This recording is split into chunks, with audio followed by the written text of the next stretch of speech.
Chicago, early 1987. On the south side stood a decaying 15-story public housing high-rise. Its hallways were long and dim. Elevators rarely worked. Lights flickered. Paint peeled from the walls like shedding skin. Residents didn't measure time by seasons.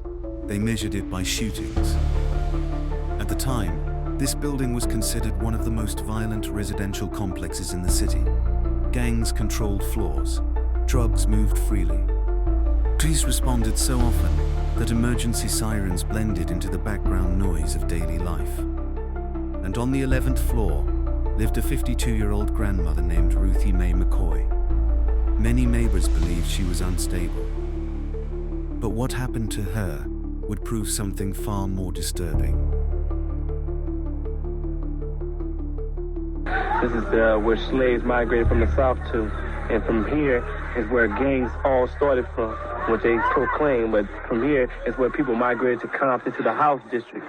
And these are the projects right here, our ghettos, and the mindset of illiteracy and, joblessness. This is it right here.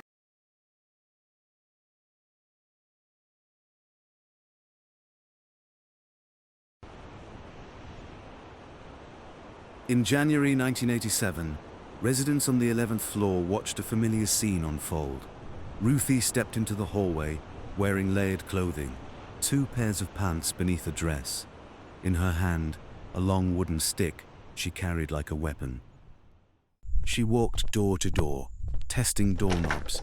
If one rattled but stayed locked, she moved on. If she paused between doors, she sometimes swung her stick through the air, as if battling something no one else could see. To outsiders, it looked erratic, even threatening. But Ruthie believed she was performing a duty. In a building where robberies and murders were common, an unlocked door wasn't a small mistake. It was an invitation. One afternoon, she found a door unlocked. Without hesitation, she entered. "Look at me, I'm inside your apartment." The tenant, cooking dinner, wasn't frightened. She was annoyed. Police were called. Officers arrived, as they had many times before. They knew Ruthie. She wasn't violent. She was mentally ill, paranoid, frightened of the world around her. They escorted her back to her apartment. Case closed. Except it wasn't.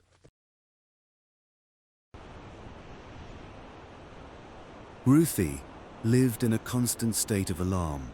She believed her mail carried bad news, government conspiracies, financial threats. When walking past strangers, she shouted at them to keep them away.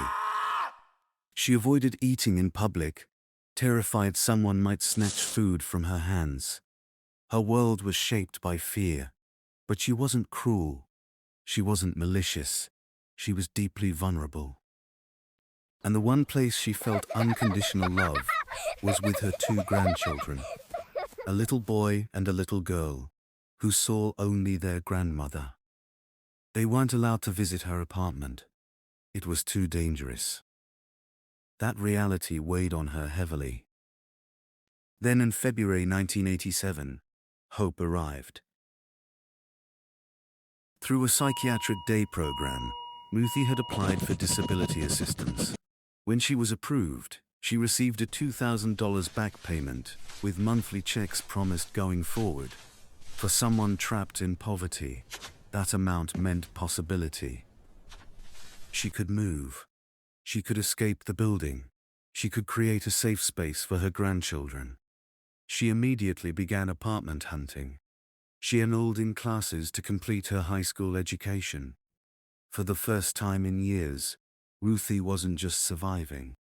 She was planning. She also leaned heavily into religion.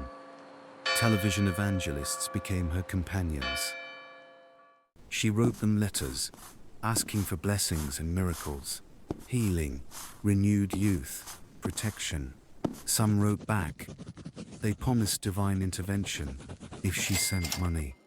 Despite needing every dollar to move, Ruthie mailed cash to these ministries. In return, she received holy objects, blessed wood, vials of water said to be from the River Jordan. She filled her apartment walls with miracle testimonies clipped from newspapers. Each described a turning point, looking into a mirror, seeing change. So Ruthie stared into her bathroom mirror daily, waiting.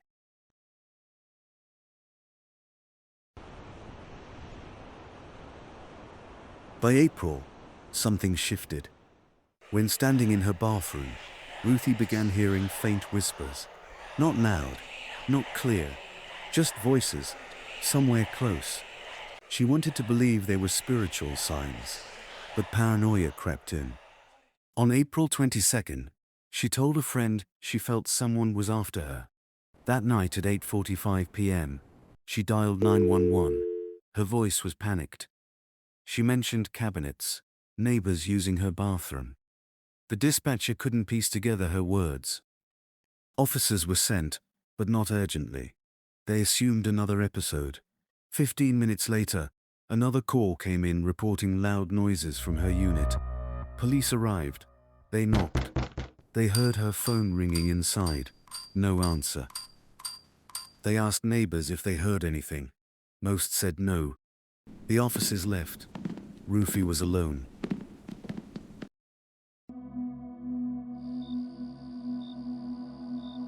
Investigators would later uncover a disturbing truth about the building.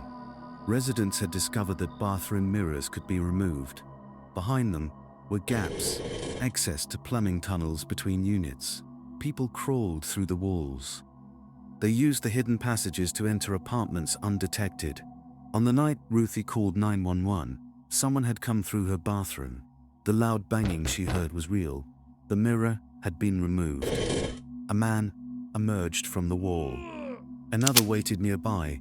Ruthie wasn't hallucinating. She was being invaded. She was shot 4 times. Her television and furniture were stolen. When officers knocked on her door, she was likely still alive, bleeding, unable to move. By the next afternoon, she was dead.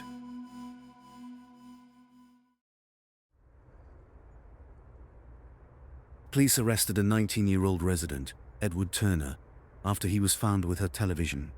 Another man was charged, but both were eventually acquitted. There were too many people using the walls, too many potential suspects, no definitive proof. No one else was ever convicted for her murder. Ruthie Mae McCoy, dismissed as paranoid, had been telling the truth. The danger wasn't imagined, it was structural.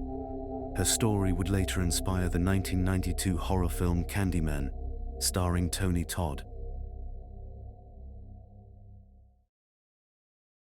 If you enjoy stories like this, subscribe, like, and turn on your notification, so you don't miss what comes next.